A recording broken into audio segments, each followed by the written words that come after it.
اعوذ باللہ من الشیطان الرجیم بسم اللہ الرحمن الرحیم اللہم صلی علی سیدنا محمد معدن الجود والکرم وآلہ وسلم۔ سامعین و ناظرین اکرام، السلام علیکم ورحمۃ اللہ وبرکاتہ۔ آج کا ہمارا موضوع یہ ہے کہ دنیا کی اصل حقیقت کیا ہے۔ دیکھیں، دنیا کی اصل حقیقت جاننے سے پہلے آپ اپنی حقیقت کے بارے میں سوچیں کہ آپ کی حقیقت کیا ہے، یعنی آپ کون ہیں اور آپ کی اصل حقیقت کیا ہے۔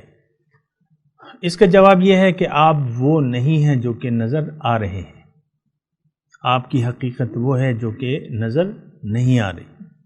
آپ اصل میں ایک روح ربانی ہیں، اللہ کی پھونکی ہوئی روح ہے آپ کے جسم کے اندر، اور یہ روح آپ کو معلوم ہونا چاہیے کس وقت آتی ہے، اور یہ بھی آپ کو معلوم ہونا چاہیے کہ ہمارے اندر کتنی روحیں ہیں۔ ہمارے اندر دو روحیں ہیں، ایک روح حیوانی ہے، جیسے کہ چونٹی میں ہوتی ہے، چوہے میں ہوتی ہے، بلی میں ہوتی ہے۔ وہ حیوانی روح جو ہے وہ تو ختم ہو جائے گی، لیکن جو دوسری روح ہے، روح ربانی، وہ ابتدا سے نہیں ہوتی۔ روح حیوانی تو ہوتی ہے ابتدا سے، جب بچہ ماں کے پیٹ میں ہوتا ہے تو ابتدا سے روح حیوانی ہوتی ہے، اس میں اسی کے تحت جو ہے بچے کی تصویر وغیرہ جو ہے وہ بنتی ہے۔ لیکن روح ربانی جو ہے یہ ایک اللہ کی پھونکی ہوئی روح ہے جو کہ اس کے بدن میں پھونکی جاتی ہے جب بچہ ماں کے پیٹ میں 4 ماہ کا ہو جاتا ہے، تو وہ روح ربانی اس میں پھونکی جاتی ہے اللہ تعالیٰ کی طرف سے۔ یہ ہمیں جاننا چاہیے اپنے بارے میں۔ ہم تو بے خبر ہیں نا کہ کیا ہے کیا نہیں، ہم تو بس دنیا کے جو ہے بس وہ ہے خیال میں گرفتار ہیں۔ نہیں، اپنی حقیقت جاننا چاہیے۔ اگر آپ نے اپنی حقیقت نہ جانی یا جاننے کی کوشش نہ کی تو ایک بات نوٹ کر لیں کہ آپ اپنے اللہ کو بھی نہیں پہچان پائیں گی، یعنی اس نے آپ کو جس مقصد کے لیے پیدا کیا ہے اس کی بھی آپ کو جستجو نہیں ہوگی، جیسا کہ آج عام طور پہ لوگ بے خبر ہیں اپنی حقیقت سے اور اپنے مقصد وجود سے اس دنیا میں۔ تو دنیا کی اصل حقیقت جو ہے وہ یہ ہے کہ اللہ تعالیٰ نے یہ تمام سسٹم جو ہے یہ آپ کو یعنی اس روح کو زندگی دینے کے لیے یہ سسٹم پیدا کیا ہے۔ یعنی جو مقصد ہے اللہ تعالیٰ کا اس کائنات کے پیدا کرنے سے،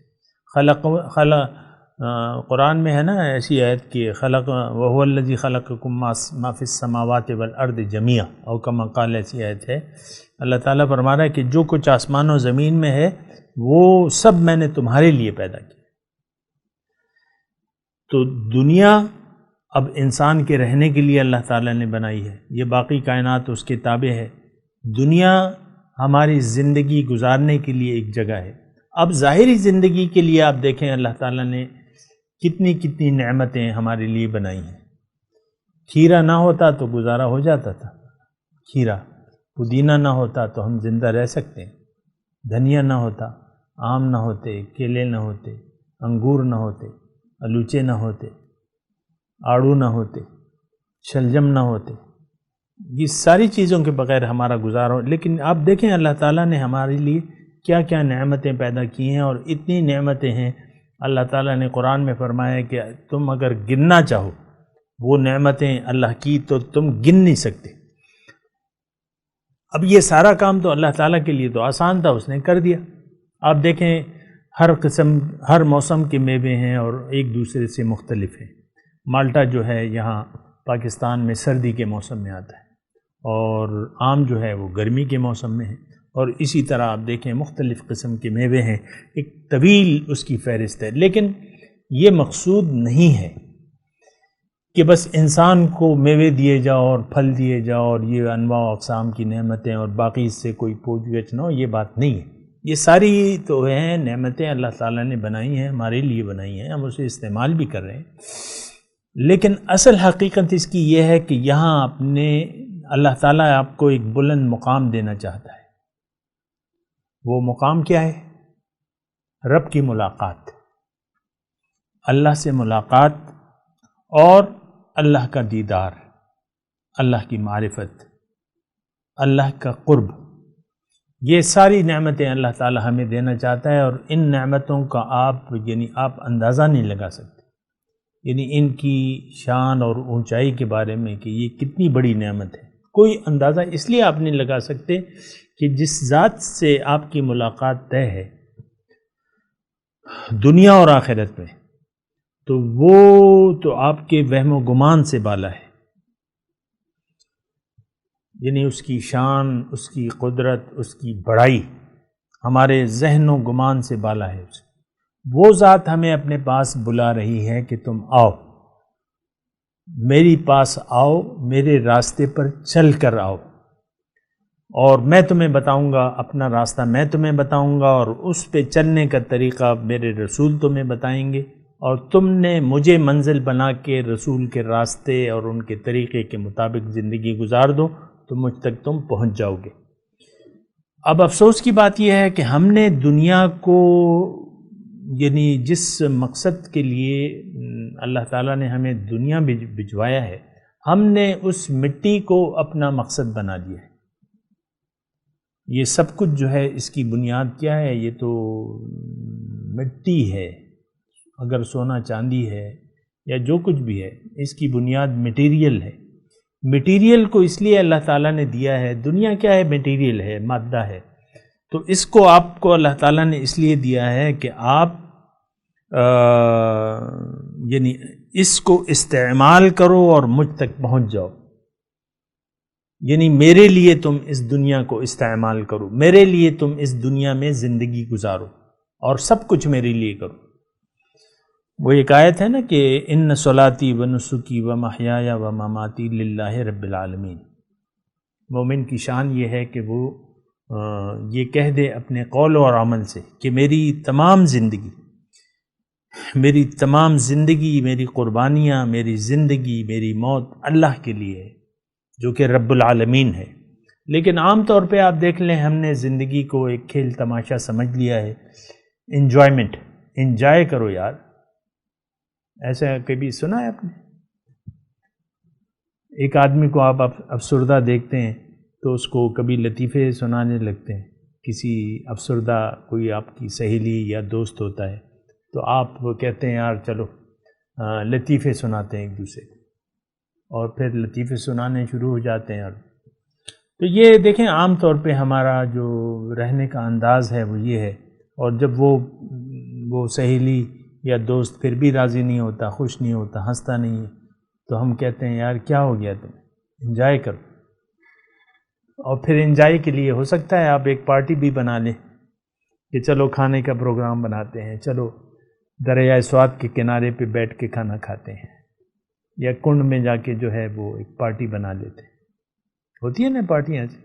تو دیکھیں دنیا کی حقیقت، اصل حقیقت ہمارا موضوع ہے، اصل حقیقت یہ ہے کہ آپ ورج الیوم الآخر، آپ آخرت کے لیے تیاری کریں، آپ اپنی حقیقت کو، یعنی دیکھیں میں مختصر طور پہ اب دنیا کا جو اصل استعمال ہے وہ یہ ہونا چاہیے کہ آپ اس مرتبے تک پہنچ جائیں جو کہ اللہ تعالیٰ نے آپ کے لیے مقرر کیا ہے۔ وہ کیا ہے؟ انی جاعل فی الارض خلیفہ، میں زمین میں اپنا نائب۔ تو آپ اللہ تعالیٰ کا اپنے آپ کو خلیفہ بنا لیں۔ نمبر 2، تو یا آپ کا جو دل ہے اس کو آپ عرش الہی بنا لیں، کیونکہ اللہ تعالیٰ دل میں سما جاتا ہے، آپ کو معلوم ہے، تو دل کو آپ عرش الہی بنا لیں۔ دنیا کی جو ایشوز، جو اصل حقیقت ہے وہ یہ ہے کہ آپ وہ کام کریں جس کے لیے آپ یہاں پہ آئے ہیں، اور اس کام سے پرہیز کریں جو آپ کی، یعنی جو آپ کی مقصد میں کوئی مدد نہ کرے۔ فضول کاموں سے آپ پرہیز کریں۔ فضول کام کیا ہیں؟ وہ آپ کو معلوم ہے، ہر وہ کام فضول ہے جو آپ کی نہ تو ضرورت ہے ظاہر کی، دنیا کی یا جسم کی، اور بس آپ اسے ایک شغل کے طور پہ کر رہے ہیں، اور آپ کا بعض اوقات یہ ہوتا ہے کہ آپ ایک کام کر لیتے ہیں، مثال کے طور پہ ایک بچوں کو آپ نے ایک چکر دلا دیا، بچے تو بچے ہوتے ہیں، اب وہ چاہتے ہیں کہ یار ہم کہیں جائیں، سیر کریں، ان کا اپنا ذہن ہوتا ہے۔ تو اگر آپ کی اپنی منزل صحیح ہے تو اس کے بعد آپ اپنے بچوں کو کھلا سکتے ہیں، اس کو ان کی تفریح کے لیے ان کو کھلونے لا کے دے دیں۔ ہماری نظر میں تو فضول ہے، لیکن اس وقت تو ان کی کوئی ذمہ داری نہیں ہے نا بچوں کی، تو وہ آپ کر سکتے ہیں، اس کی کوئی ایسی خاص ممانعت نہیں ہے۔ حضرت ہماری امی عائشہ جو تھیں، وہ یعنی ان کی شادی کم عمری میں ہوئی تھی اور ان کے پاس گڑیاں وغیرہ یہ چیزیں تھیں، آپ کو معلوم ہے۔ تو اصل حقیقت یہ ہے کہ آپ اپنی منزل تک پہنچ جائیں۔ اگر آپ دنیا میں آتے ہیں اور اپنے آپ کو نہیں پہچانتے، سب سے پہلی بات یہ ہے کہ اگر آپ اپنے آپ کو نہیں پہچانتے تو آپ زندگی فضول ہو جائے گی، یہ بات ذرا نوٹ کر لیں۔ اور تھوڑی سی میں بات اور کروں گا لیکن اگلی نشست۔ وآخر دعوانا ان الحمد للہ رب العالمین۔ مولاي صل وسلم دائما ابدا على حبيبك خير الخلق كلهم